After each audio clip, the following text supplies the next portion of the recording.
ஆளுநர் இங்கிருந்து வெளியேறுகிறார். வெளியேறிய உடனேயே அந்த அறிக்கை ஆளுநர் மாளிகையிலிருந்து வருகிறது என்று சொன்னால் எல்லாம் திட்டமிடப்பட்ட வேலைகள் தான். எனவே அவங்க முன்னாலே தயாரித்து வச்சிருக்கலாம். எங்களுக்கு அதை பற்றி கவலை இல்லை. தமிழ்நாட்டை குறை சொல்ல வேண்டிய எனது தேர்தல் ஆண்டு 2026 தேர்தல் ஆண்டு. இதில் ஆட்சியை பற்றி ஏதாவது குறை சொல்ல வேண்டும் என்பதற்காக அவர் கனவு கண்டு கொண்டிருக்கிறார். 11.9% பொருளாதார வளர்ச்சியை மூடி மறைக்க யாராலும் முடியாது, எந்த சக்தியாலும் முடியாது என்பதை நான் தெரிவித்துக் கொள்கிறேன்.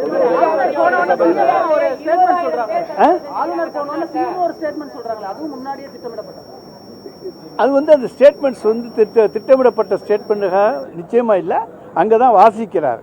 எப்படின்னா இந்த மாதிரி சம்பவங்கள் நடந்தால் நாங்கள் இது எல்லாம் பல எதிர்க்கட்சி ஆளுகிற மாநிலங்களிலே இந்த நடைமுறை இன்றைக்கு இருக்கிறது. ஆளுநர் எழுதி கொடுத்த உரையை வாசிப்பது இல்லை என்று சொல்லிவிட்டால் அப்புறம் எதற்கு ஆளுநர் உரையோடு துவங்க வேண்டும்? அதற்கு ஒன்றிய அரசிலே நாங்கள் எங்கள் பாராளுமன்றத்திலே நாங்கள் அதற்கான அரசியல் சாசன சட்ட திருத்தத்தை தான் கொண்டு வருவோம் என்று சொல்லியிருக்கோமே தவிர நாங்களாக நீக்கப் போகிறோம் என்று சொல்லவில்லை. அந்த சட்ட திருத்தம் கொண்டு அதன்படி நீக்குவோம் என்று தான் சொல்லியிருக்கின்றோம். அது சொல்லுவதிலே தவறில்லை. அதே மரபுபடி தலைமைச் செயலகத்தில் செய்தி அறைக்கு முதல் முறையாக ஆளுநர் பேசக்கூடிய அந்த ஆடியோ வராமல் துண்டிக்கப்பட்டிருக்கு. அவருடைய மைக்கும் ஆஃப் செய்யப்பட்டதா ஆளுநர் கூறுறாரு. இது சரியான நடைமுறையா, அது மரபு தானா?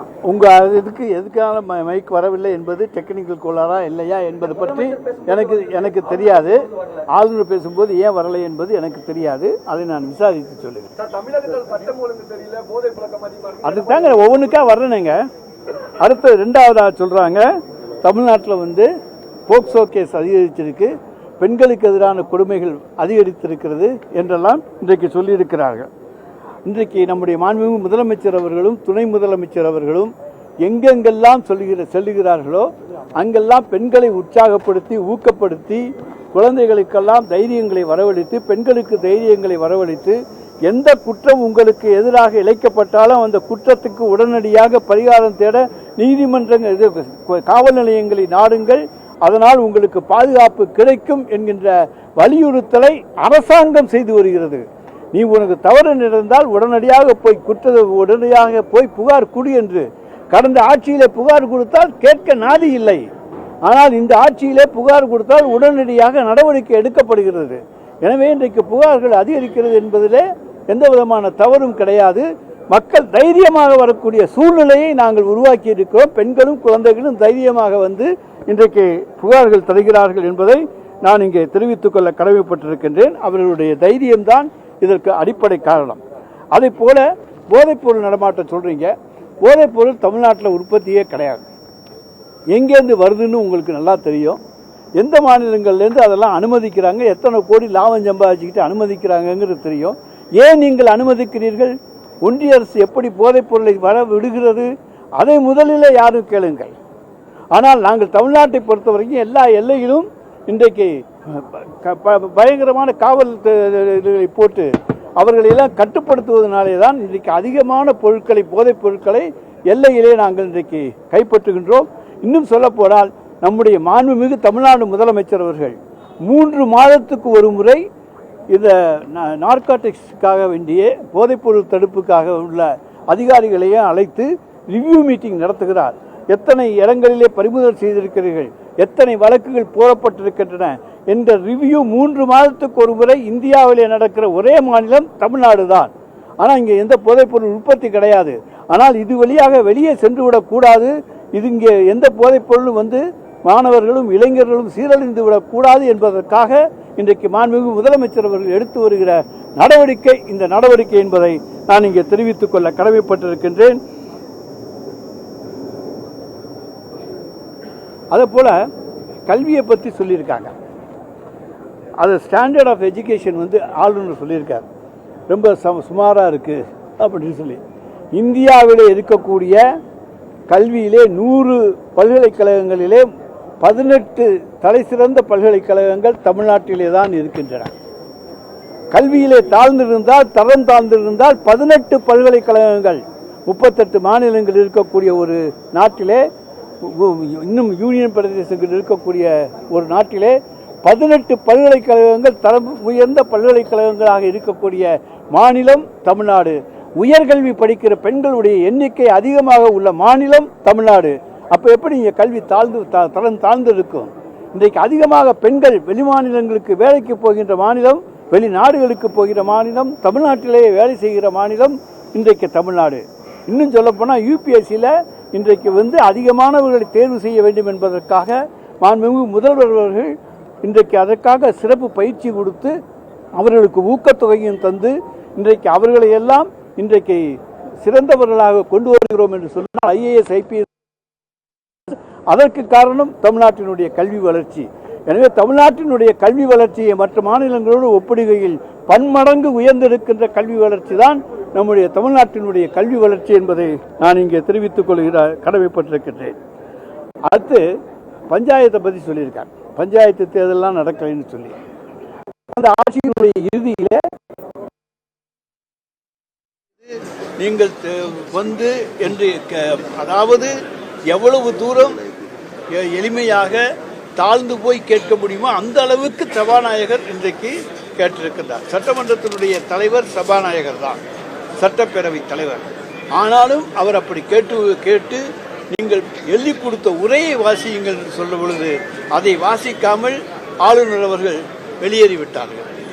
வெளியேறி சென்ற பிறகு தன்னுடைய ஆளுநர் மாளிகையிலே இருந்து கொண்டு ஒரு அறிக்கையை தந்திருக்கின்றார். அவருடைய மைக்கு ஏதோ ஆஃப் செய்யப்பட்டதை போல நாங்கள் அத்தனை பேரும் அங்கேதான் இருக்கின்றோம், நீங்களும் பத்திரிகையாளர்களும் மாடியிலே இருந்து பார்த்து கொண்டுதான் இருந்தீர்கள். எந்த மைக் ஆஃப் செய்யப்பட்டது?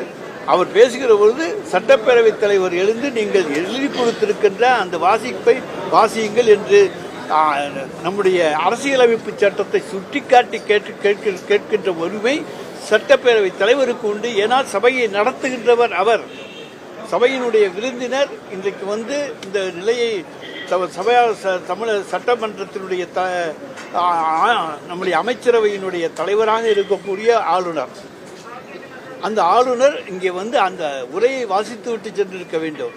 ஆனால் அதை விட்டு திரும்ப திரும்ப கேட்க வேறு கேள்வி சொல்லிவிட்டு இப்பொழுது மைக்கை ஆஃப் செய்தார்கள் என்றால் மைக் ஆஃப் செய்யப்படவில்லை. அது சுத்தமான புழுகு. அதை தமிழக மக்களுக்கு தெரிவிப்பதற்காக இதன் மூலமாக தெரிவித்துக் கொள்கின்றோம். ஆளுநர் ஏதோ தான் சொல்லிவிட்டால் அதை உண்மை என்று மக்கள் எண்ணி விடுவார்கள் என்று நினைக்கின்றார். அப்படி ஆளுநருடைய மைக் அமர்த்தப்படவில்லை. அமர்த்த வேண்டிய அவசியமும் எங்களுக்கு கிடையாது.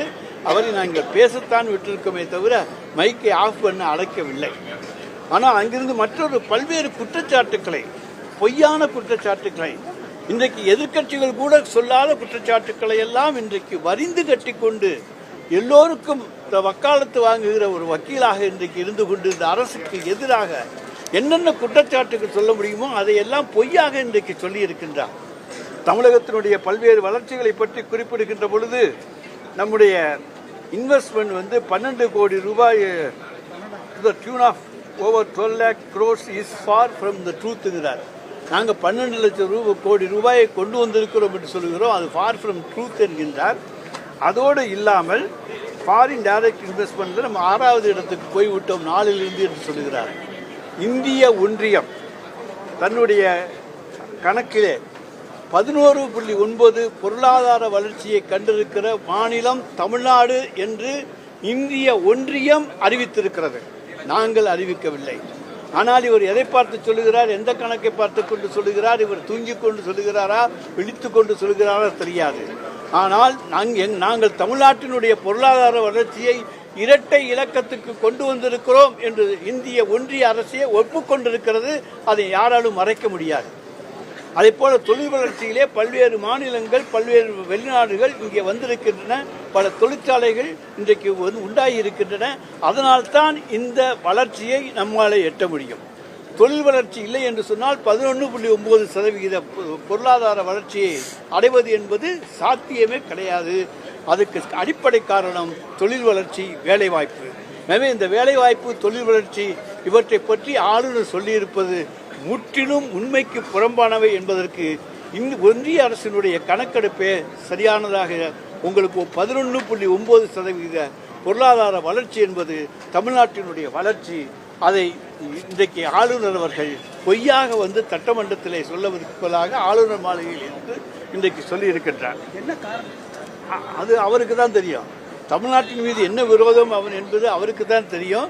11.9 பொருளாதார வளர்ச்சியை எப்படி தமிழ்நாடு வந்தது என்று நீங்கள் தான் போய் கேட்க வேண்டும். 11.9% இங்கே தொழிற்சாலைகள் வரவில்லை, வேலைவாய்ப்பு பெருகவில்லை என்று சொன்னால் எப்படி 11.9% பொருளாதார வளர்ச்சியை தமிழ்நாடு எட்டும் என்று ஆளுநரை கேட்க வேண்டியவர்கள் நீங்கள் கேளுங்கள். சார், இதுல ஆளுநர் வெளியே போன 10 நிமிஷத்துல 3 பக்கத்துக்கு அறிக்கை வருது. ஆமா, அப்ப அது முன் தயாரிக்கப்பட்டதா? முன்னாலேயே இருக்கின்றோம்.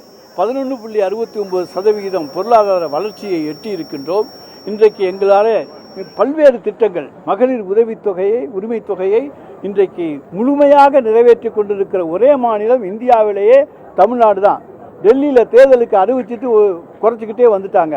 மற்ற மாநிலங்கள்லாம் தயங்குறாங்க. ஆனால் முழுமையாக கொடுத்து கொண்டு உயர்த்தி கொடுத்திருக்கிற மாநிலம், 1,15,00,000 1,30,00,000 உயர்த்தி கொடுத்திருக்கிற மாநிலம் தமிழ்நாடு தான். அதே போல் மகளிருக்காக விடியல் பேருந்தை, கட்டணமில்லாத விடியல் பேருந்தை தந்திருப்பது தமிழ்நாடு தான். பெண்கள் உயர்கல்வி படிப்பதற்காக புதுமை பெண், ஆண்களுக்காக தமிழ் புதல்வன் திட்டம், காலை உணவு திட்டம், இன்றைக்கு அகில உலகமே பாராட்டுகின்ற காலை உணவு திட்டம், இது போன்ற மக்கள் வளர்ச்சி திட்டங்களை எல்லாம் யோசித்து தந்திருக்கின்றார். அதோடு இல்லாமல் வயதானவர்களுக்கு வீடு தேடி அவர்கள் வீட்டிலே கொண்டு போய் ரேஷன் பொருட்களை தருகிற தாயுமானவர் திட்டம், இப்படி எல்லா திட்டங்களையும் தந்திருக்கின்ற ஒரு முதலமைச்சரை சூப்பர் முதலமைச்சர் என்று அழைக்காமல் வேறு எப்படி அழைப்பது? தேசிய கீதம் மீண்டும் அவமதிக்கப்பட்டிருக்கிறது ஆளுநர். சார், தேசிய கீதத்துக்கு ஆரம்பத்திலே சொல்லிட்டேன். முதலில் தமிழ்த்தாய் வாழ்த்து, இறுதியில் தேசிய கீதம். அதுதான் தமிழ்நாட்டின் பழக்கம். நம்முடைய நிகழ்ச்சியில் சட்டமன்ற நிகழ்ச்சியினுடைய பழக்கம். அந்த மரபுப்படி தான் நாங்கள் நடந்திருக்கிறோம். மரபை மீறவில்லை. மரபை மீறினால்தான் தவறு. நாங்கள் மரபுப்படி நடந்திருக்கின்றோம். தேசிய கீதம் கடைசியில் இசைக்கப்படும். முதலிலே தமிழ்த்தாய் வாழ்த்து இசைக்கப்படும்.